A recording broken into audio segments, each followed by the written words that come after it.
आपका नॉस्टैल्जिया को लेकर आपके मन में क्या विचार है? कभी उसको आपने एज अ कॉन्सेप्ट सोचा है उसके बारे में? मेरे बहुत सारे नॉस्टैल्जिक मोमेंट्स सभी के होते हैं। जी, जी। मेरे अपने हैं, कुछ अजीब भी हैं। मैं घोड़ा बग्गी, जो कि अब बहुत रेयरली दिखने को मिलता है। डैड एक बार कुछ समझा रहे थे और उन्होंने बोला था कि बेटा जो घोड़ा बग्गी होता है ना, उसमें मखमल के टाट में पीछे जो कवर्ड एरिया होता है, अभी हीरा मंडी बस वही है, हमने देखा है घोड़ा बग्गी। हाँ, फ्रेश है। जिसके अंदर ऋचा चड्ढा जी की का देहांत हो जाता है, पूरा अच्छा सा बना हुआ।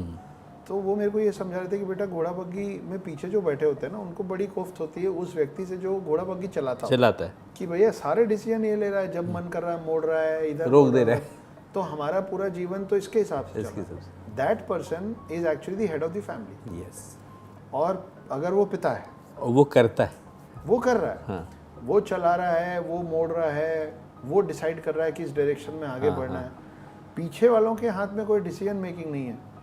तो वो बच्चे हैं, वो पत्नी हैं, और उनको ये लग रहा है कि ये अपनी अपनी चलाता है। आप ये नहीं समझते हो कि जो घोड़ा बग्गी चला रहा है ना, उसके पीछे बैक सपोर्ट नहीं है, नहीं, वो सीधा बैठा हुआ, उसके हाथ छिल गए हैं, वो पकड़े लगाम पकड़े और गर्मी है तो धूप वो झेल रहा है, क्योंकि उसके ऊपर तो शेड है नहीं, बारिश है तो बेचारा भीग रहा है, रात में चला रहा है तो ठंड खा रहा है। और अगर उसको पहाड़ी रास्ते में उसकी नींद लग गई और एक चक्का गलती से उतरा तो पूरी घोड़ा बग्गी नीचे जाएगी, तो उसको सतर्क भी रहना। तो मैं और डैड बैठे हुए थे, डैड ये समझा रहे थे, मेरा बस पढ़ाई मेरी ख़त्म हुई ही थी। एक उम्र होती है जब पिता कुछ बोलते हैं ना, तो लगता है कि बॉटम लाइन पे आइए ना सीधे, कि कम टू द पॉइंट। समझ गया भैया, बहुत अच्छी कहानी घोड़ा बग्गी की, where are you wanting to take अस।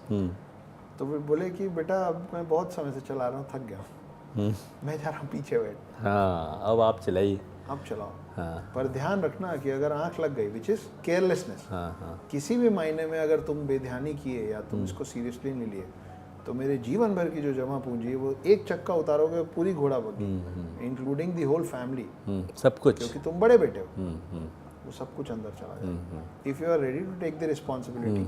फिर मेरे साइड एक सूटकेस बढ़ाया गया था, वो अंबिकापुर का जो होटल था, उसको बड़े मतलब सींच के बनाया गया था, उसको बेच दिया था मेरे पिता ने। अच्छा। और वो पूरा पैसा मेरे को दे दिया था, क्योंकि मैं इंदौर में काम करना चाहता हूँ। बोले जो है आज तक की जमा पूंजी यही है, ये है, और मैं जा रहा हूँ पीछे बैठ, संभाल सकते हो तो ये सूटकेस तुम्हारा हो। उस समय मैं 22.5 साल का, तो उस दिन मतलब एक्चुअली धड़कन, आई स्किप्ड अ फ्यू बिट्स की, अरे बाबा जिम्मेदारी वाली बात है।